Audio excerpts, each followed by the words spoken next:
जिस घर में होगा उस घर में रहमत का फरिश्ता आएगा। जिस घर में नापाक आदमी होगा उस घर में बरकतें नहीं आएंगी। जिस घर में नापाक आदमी होगा उस घर की नहुसत कभी खत्म नहीं होगी। ये तरीका ही बताने की इजाजत हो तो जरूर है, क्योंकि मौलवी नहीं बताएगा तो कौन बताएगा। अगर नापाक हो जाओ तो सबसे पहला तो तरीका ये सुनो कि जिस कपड़े में नापाक हुए हो उस कपड़े को पहन के आप गुस्ल नहीं कर सकते, नापाकी और बढ़ जाएगी। अंडरवियर या तहमन जो नापाक हो गया उसको पहन के गुस्ल नहीं हो सकता। उस कपड़े को अलग करो, पाक कपड़ा पहनो, या फिर गुस्ल खाने में जो बंद हो चारों तरफ से ऊपर से भी बिना कपड़े के मैं गुस्ल का तरीका ही बताऊंगा। और एक बात सुनने, बड़े काम की बात है, जब आपने इजाजत दे दी तो मैं ये इतने काम की बात बता रहा हूँ जो 90% घरों में ये खराबियां हो रही हैं। मेरी माँ बहनें भी सुनो, 90% खराबियां हैं। और ये बड़े काम की बात है, मेरे जहन में आती है। वो ये है, देखिए नापाक हर आदमी हो जाता है, मर्द हो या औरत, नापाक हर एक हो। तो जब हर आदमी के अंदर, हर औरत के अंदर नापाक होने का मादा, तो पाक होने का तरीका भी सीखो ना। पाक होने का तरीका भी सीखो। अगर कोई नापाक हो गया, ये रुमाल वाले, जैकेट वाले, अगर इससे अभी मैं पाक होने का तरीका सुन लूं तो भाई साहब ये बता नहीं सकता, मेरी गारंटी है। ला जाओ, अगर ये बता दे तो तकरीर करना छोड़ दूंगा। जाओ जाओ। अब बताओ इसको कहते हैं, मैं क्या कह रहा हूँ, क्या कह रहे हैं बताओ आप मुझे यार। ये है, देख रहे हैं आप बदहवासी। अगर मेरी तकरीर में उठ के जाके तो मुझे इतना बुरा नहीं लगता, चलो कोई बात नहीं है। लेकिन ये तो ऐसा तरीका, बेटे नापाक हो गए तुम्हारे अब्बा भी, मैं भी नापाक होता हूं, तो पाक होना तो सीखो। मैं काम की बात बता रहा हूँ, काम की बात है, कान खोल करके सुने आप। मेरी माँ बहनें भी सुनो और आप भी सुनो। मेरी बात आ गई तो मैं बता रहा हूँ, वरना तकरीरों में इस तरह की बातें कम बतलाई जाती हैं, क्योंकि लोग इस तरह की बातों को पसंद कम करते हैं। मगर पसंद करो या ना करे, बात वो बता के जाऊंगा जिसकी वजह से तुम्हारी भी बख्शिश हो जाए, हमारी भी बख्शिश। पहली बात तो आप सुन लें।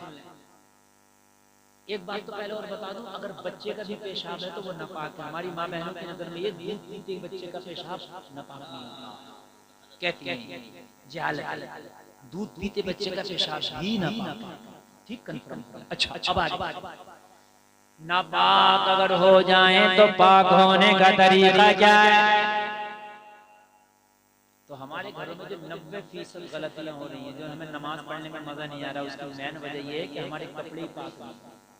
आप कहोगे कैसे? तो सुने आप, अक्सर घरों में कपड़े माँ बहन बीवी धुलती है कि नहीं धुलती है?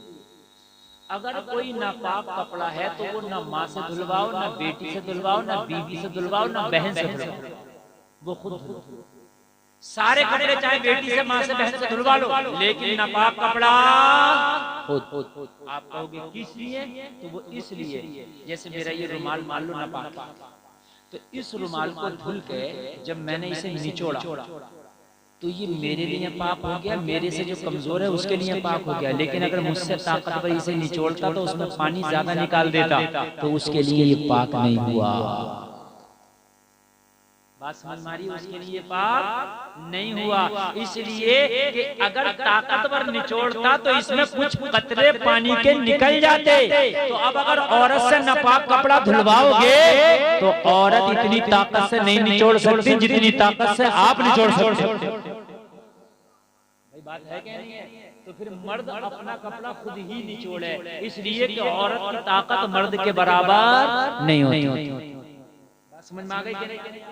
एक चीज तो ये, अगर नापाक है कपड़ा और कपड़ा पाक करने का तरीका ये है कि कपड़े को सही तरीके से धुलो, साबुन लगाओ चाहे सरफ लगाओ, सही तरीके से रगड़ो मलो, उसके बाद में जब इसको निचोड़ना है तो इसमें पानी डालकर पूरी ताकत से निचोड़ो, जितनी तुम्हारे अंदर ताकत है पूरी ताकत से निचोड़ो। निचोड़ने के बाद कपड़ा अलग रख लो, अलग रखने के बाद हाथ धुलो, हाथ धुलने के बाद वो जगह धुलो जहाँ पर कपड़ा निचोड़ा था। अब फिर दोबारा कपड़े को रखो, फिर इसमें पानी डालो, फिर पानी डालने के बाद जब अच्छे से पानी में ये भीग जाए फिर इसको इतनी ताकत से निचोड़ो जितनी तुम्हारे अंदर ताकत है। फिर कपड़े को अलग रख दो, अलग रखने के बाद फिर हाथ धुलो, फिर वो जगह धुलो जहां पर कपड़ा रखकर निचोड़ा था, फिर कपड़े को वहां रखो, रखने के बाद फिर कपड़ा अच्छे से धुलो, जब पानी उसके अंदर आ जाए तो फिर पूरी ताकत से निचोड़ो। अब पाक, बहुत अच्छी बात बताइए माशाअल्लाह।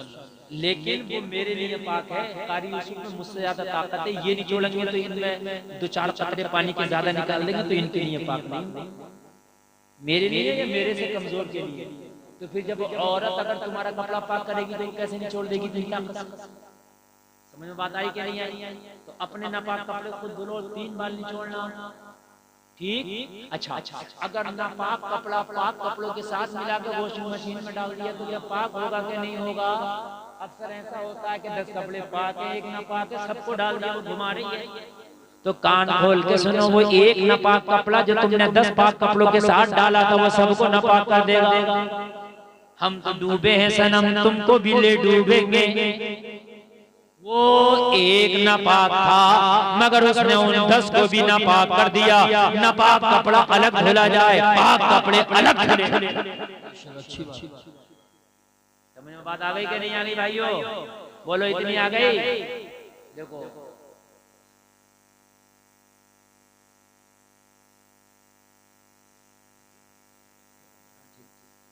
जो है तो बहुत लंबी तकरीर हो गई हमारी माशाअल्लाह, और पता भी नहीं चला, ये तो आपकी मोहब्बत है। 1.5 घंटा हो चुका बोलते माशाअल्लाह माशाअल्लाह। नारे तकबीर, नारे रिसालत, नारे गौसियत, मसलक आला हजरत मुफ्ती गुलफाम। बातें तो इतनी हैं, बातें तो ऐसी है, सुबह तक भी करता रहूं तो ना आप थकोगे ना दिल भरेगा, लेकिन अभी सब सुना के चला जाऊंगा तो अगले साल भी तो आना है।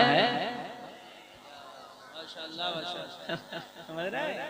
हाँ, तो मेरे बाद भी अभी सुनना है आपको, हजरत भी तशरीफ लाएंगे। हालांकि मेरा दिल तो ऐसा है कि सही पूछिए तो अभी तो गर्म हुआ बुलेट ट्रेन जाए। मगर मेरे भाई जितनी तकरीर मैं करता हूँ उससे ज्यादा मैंने कर ली और आपने बहुत अच्छी सुन ली। बस आखिरी बातें बताकर के अपनी तकरीर को मैं खत्म करूंगा। जलसे में आने वालों कान खोल करके सुनो। अब अगर तुम नापाक हो तो तुम्हारा पाक होने का तरीका क्या है? तुम नापाक कपड़ा पहन के गुस्ल ना करो, या तो गुस्ल खाने में कपड़ा नहीं है तो चलेगा, चारों तरफ से बंद है, और या फिर पाक कपड़ा हो जो पहने, ठीक ठीक। ये अंडरवियर चड्डियां पहन के जो नलों पे नहाने लगते हैं, ये ना नहाया करो, हराम है। इसलिए कि घुटने से ऊपर का दिखाना ये सत्र औरत है, इसका छिपाना जरूरी है, इसका छिपाना लाजमी है। अगर आपको नहाना तो घुटने से नीचे का कपड़ा हो, चाहे तह बंद हो या कोई और बंद हो, समझ रहे हैं? इन चीजों का खास ख्याल रखें आप। इस्लाम ने हर चीज का बड़ा खास ख्याल रखा है। जवान लड़कियां अंडरवियर पहन करके घूम रहे हैं, चड्डी पहन करके घूम रहे हैं, और वो नाइट पैजामा पहन करके घूम रहे हैं। और वो अच्छा, पैजामा बनाने वाले ने भी बनाया था नाइट पैजामा, यानी रात का है तो उसे दिन में पहन के घूम रहा है कि नहीं? वो बनाने वाले ने भी क्या कहा था? नाइट पैजामा, यानी रात वाला पैजामा। उसे दिन में हजरत को ऐसा होता है, वो अजीब होता है, जिस्म का सारा हुलिया उससे जाहिर आया वो अजीब तरह का होता है, जाहिर जो है पूरा जिस्म का हुलिया आया होता। शर्म की बात है मेरे भाई, इस्लाम तो इतना, वो बात मेरी रह गई मैं बता दूंगा। इस्लाम तो इतना एहतियात करता है, इतना एहतियात करता है कि इस्लाम ने तो औरत को कहा है कि वो धीरे से बोले ताकि उसका आवाज भी गैर महरम तक नहीं पहुंचे। कितना एहतियात करता है इस्लाम ने, तो यहाँ एहतियात की। तवज्जो करो, बस मेरी 2-3 मिनट की तकरीर है। इस्लाम ने तो यहाँ तक एहतियात की, जलसे में आने वालों अगर ये बेटियां इंतकाल कर जाएं, तुम्हारे घर की औरतें इंतकाल कर जाएं, तो मालूम है इनको 5 कपड़ों का कफन दिया जाता। मर्द का इंतकाल हो जाए 3 कपड़ों का, मर्द को कफन 3 कपड़ों का, औरत को कफन 5 कपड़ों का। किस लिए? इस्लाम ने इनके पर्दे का एहतियात और ख्याल। 5 कपड़े हैं, बोलो 2 कपड़े ज्यादा है कि नहीं है? अब आगे बढ़ जाऊं, इजाजत हो तो, और बात अपनी खत्म कर दूं वो बतला के। मैंने कहा मैडम तुम्हारा सवाल हो गया तो जवाब सुन लो। मैंने कहा ये बताइए आपका परस कहाँ है? मुझे घूरने लगी, कहने लगी हजरत आपको मेरे परस से क्या मतलब? मैंने कहा चोर नहीं पूछ रहा हूं, जिसमें पैसे वॉलेट बटुआ कहाँ है? वो अंदर है, परस के अंदर एक परस, उसके अंदर छोटा सा परस, उस परस के अंदर 500 का नोट, उस वक्त 1000 का चलता था, 1000 का नोट।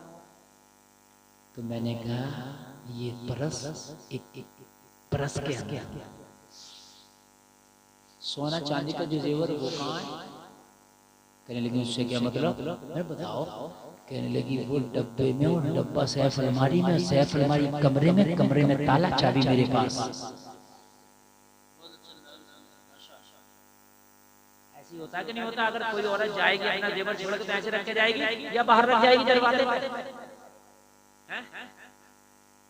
अच्छा तुम्हारे जूते ऐसे बैठे ऐसे करके जूते सीट के नीचे पड़े। तो मैंने कहा ये बड़ी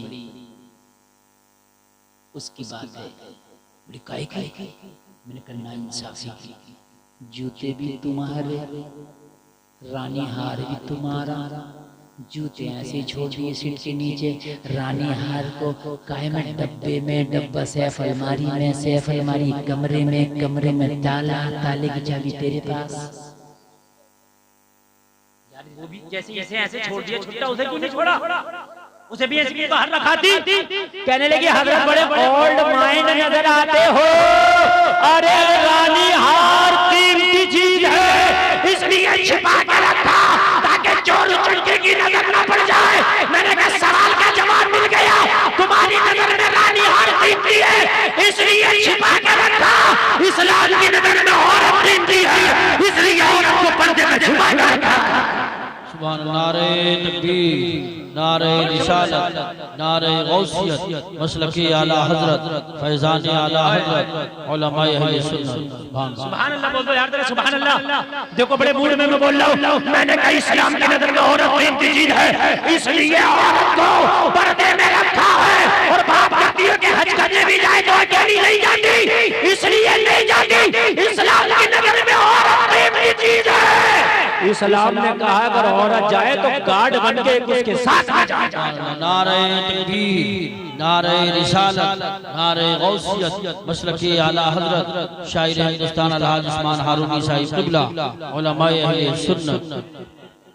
आप इतना अच्छा सुन रहे हैं, अगर मुझे पता हो कि आप इतना अच्छा सुनते हैं तो हर साल भी तकरीर करना आ जाए। सुभान सुभान अल्लाह, सुभान अल्लाह। पिछली बात असल में फुल बोलने का मौका नहीं मिल पाया था क्योंकि वक्त बहुत कम था, लेकिन आज मुकम्मल तकरीर हुई है, मुकम्मल तकरीर हुई है। मैंने कहा सुनो, इस्लाम की नजर में औरत कीमती चीज है इसलिए औरत को छिपा के रखा है। और जो कीमती चीज होती है उसे लिफाफे में रखा जाता है, छिपा के रखा जाता है। सुभान अल्लाह, माशाअल्लाह, माशाअल्लाह। दिखा के नहीं रखा जाता।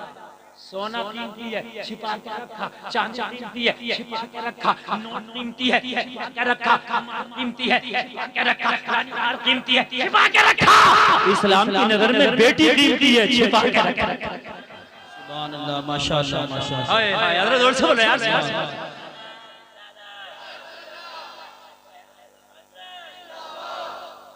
छिपा के रखा।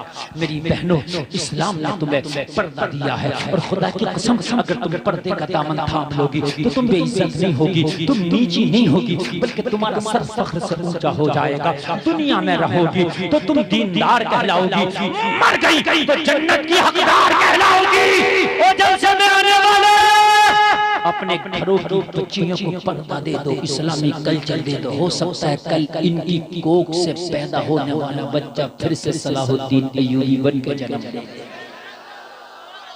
सलाहुद्दीन अय्यूबी कहीं पेड़ों पे नहीं आते, सलाहुद्दीन अय्यूबी कहीं समंदर की कोख से नहीं निकलते, सलाहुद्दीन अय्यूबी माँ की कोख से निकलते हैं। मगर खुदा की कसम, जब बीवी माहे नूर हो तो बेटा मोइनुद्दीन होता है, जब बाप साले हो तो बेटा गाजी होता है। नमाजी होता है और बाप अबू सालेह हो तो बेटा अब्दुल कादिर होता है। सुभानअल्लाह, माशाअल्लाह, माशाअल्लाह। इसलिए बेटियों को नेक कर दो, कनीज़े फातिमा बना दो। अल्लाह ताला हम सबको कहने से ज्यादा अमल